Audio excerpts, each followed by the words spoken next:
में से दान करे आज ये तीन गो में से का गौदान न तो सोना दान न तो यथाशक्ति। यथाशक्ति के मतलब अपना श्रद्धा हिसाब से। बोलिए बोलिए आमदनी बोलू। बोलिए सर। ओ सर कन्यादान में कितना दान कर रहे हैं? सोना दान करवे की गौ दान करवे की कथी दान करवे? तीनों दान करना दियो। बाप रे बाप बड़ा दूर है रिया में दिक्कत हो। चलिए अब एक बार लेवा में रावे की विधि लगता है खड़े हो जाइए हट जाइए।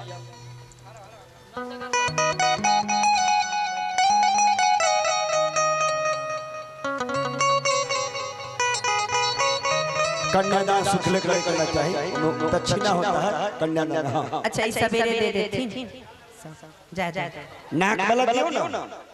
नाक वाला सोना ना तो मंगलसूत्र के पैसे दे दियो ये पहना के। ए में कहे के कौन बात है? नाक वाला न सुनल डर कस का चलो गोल गोल घूम के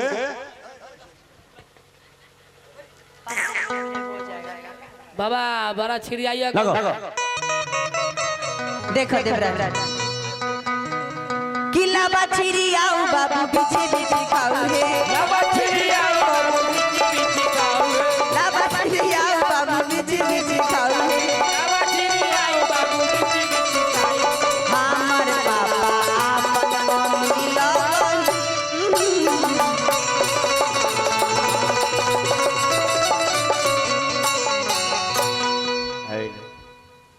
अब जैसे तो दान होता माई बहनों गाई देखता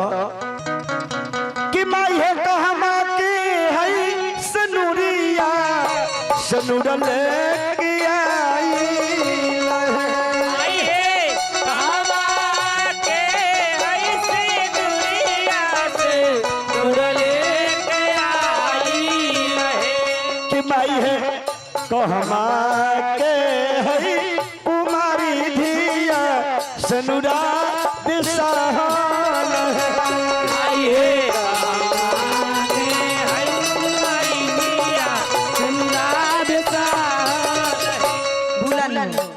जब ना होखे ना जब कोनो बात ना माने सोझे उठा का दे पर ठीक बा। माई है कैलाश नागरा के सिंदूरिया सिंदूर बेचे आई आई है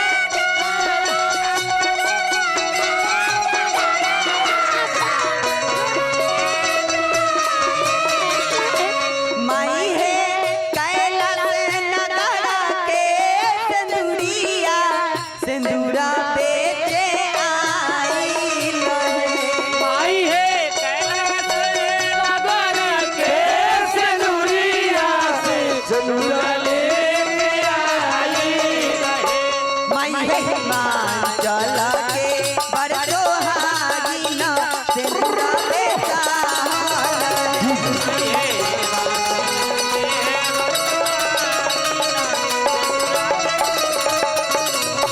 हो गए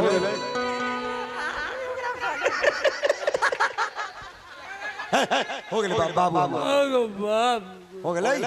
ये जुलुम हो गला ये जुलुम हो गला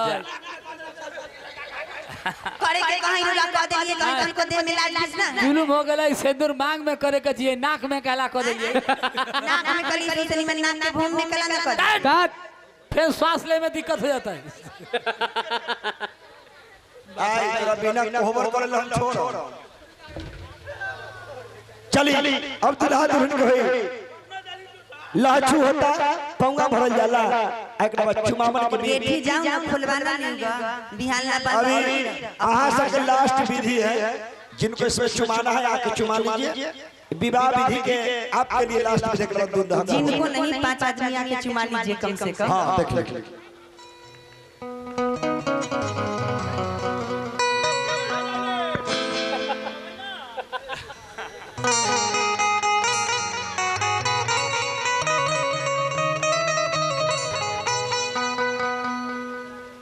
आओ ना चुमाओ ना चावल ना 5 गो के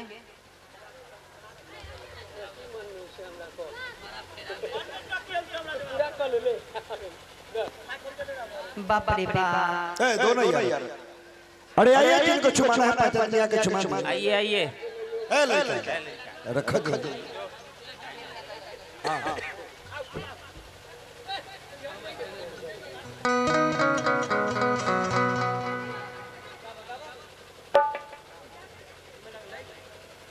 देख कि होला चुमा बन आजू देखो रे सखी शिव पार्वती के होला चुमा बन आजू देखो होला चुमा बन आजू देखो रे सखी शिव पार्वती होला चुमा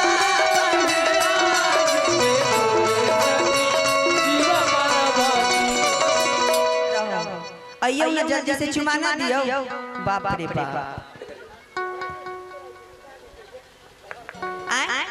हाँ जाओ ना आराम करू थकनी हो गई है। जाओ जाओ वो सी गेठी पार ले अपन आराम करो कि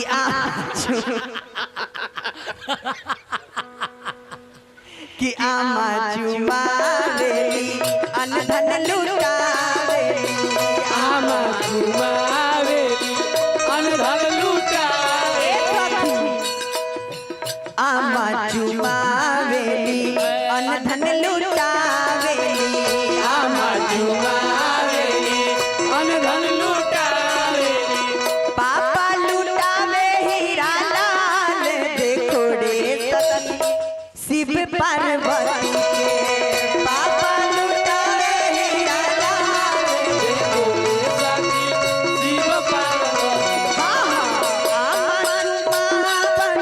आजू देखो रे सखी शिव पार्वती के आमा चुमावेली सखी शिव पार्वती चाची चुमावेली अनधन लुटावेली चाची चुमावेली अनधन लुटावेली चाची चुमावेली अनधन लुटावेली चाची चुमावेली अनधन लुटावेली चाचा लुटावे हीरा लाल देखो रे सखी शिव पार्वती के चाचा लुटावे हीरा लाल देखो रे सखी शिव पार्वती आमा चुमा बन आजू देखो रे सखी शिव पार्वती के आमा चुमा बन आजू देखो रे सखी शिव पार्वती के आमा चुमा बन आजू देखो रे सखी शिव पार्वती के आमा चुमा बन आजू देखो रे सखी शिव पार्वती के आमा चुमा बन आजू देखो रे सखी शिव पार्वती के चल अब चुमावन के बाद दुल्हा दुल्हन कोहबर में आ कोहबर के बाद पैसे लाई इसलिए रहे लोग अच्छा रख रख रख रख रख रख रख रख कोई दिक्कत नहीं। ले ले पैसा ले ले बाकी भगी है ना खड़ा हो चलो खड़ा हो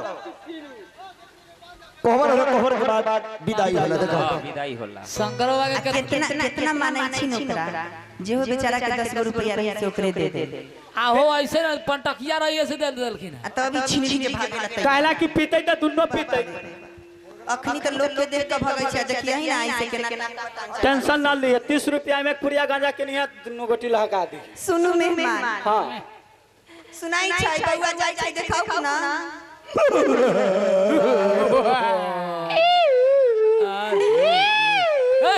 सुनु मेहमान कराई छै हां ई ठीक बेर कहू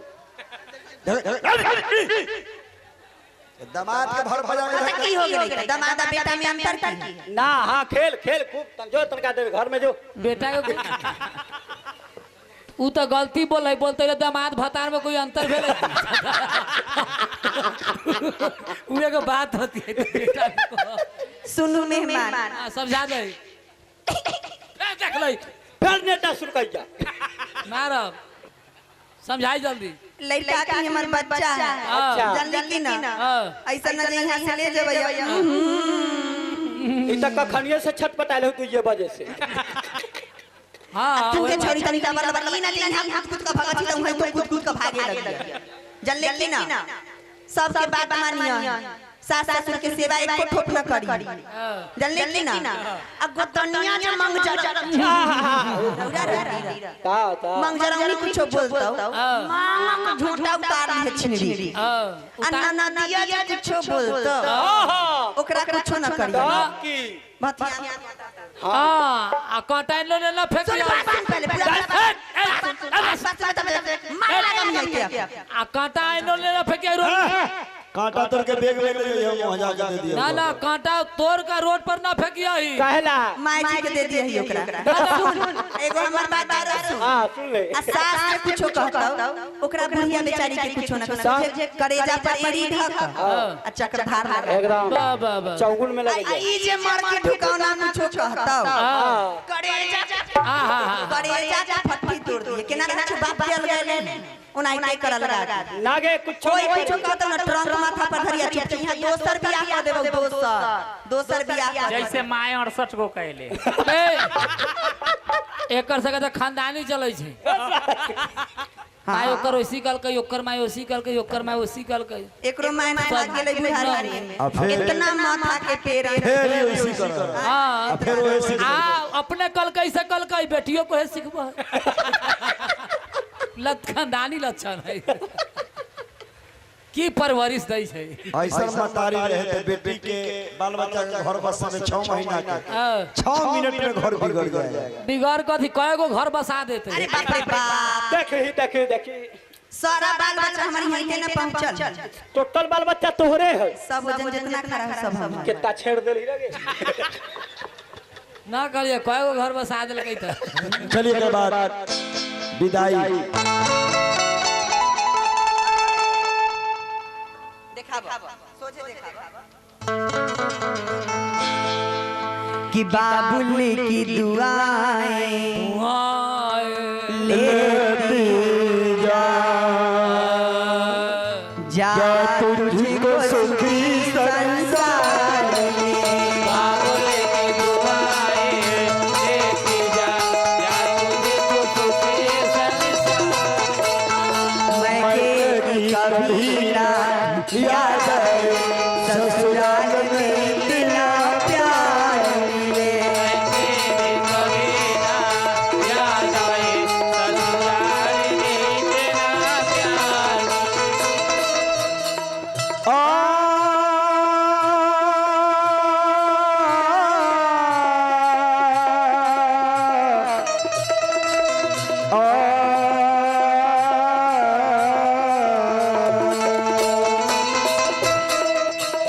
नाजो से तुझे पाला मैंने फूलों की तरह कलियों की तरह यादों से तुझे पाला मैंने फूलों की तरह कलियों की तरह बचपन में झुलाया है तुझको बाहों ने मेरी झूलों की तरह बचपन में झुलाया है तुझको बाहों में मेरी झूलों की तरह ऐ बाग के पूना झुक डली तुझे हर पल नहीं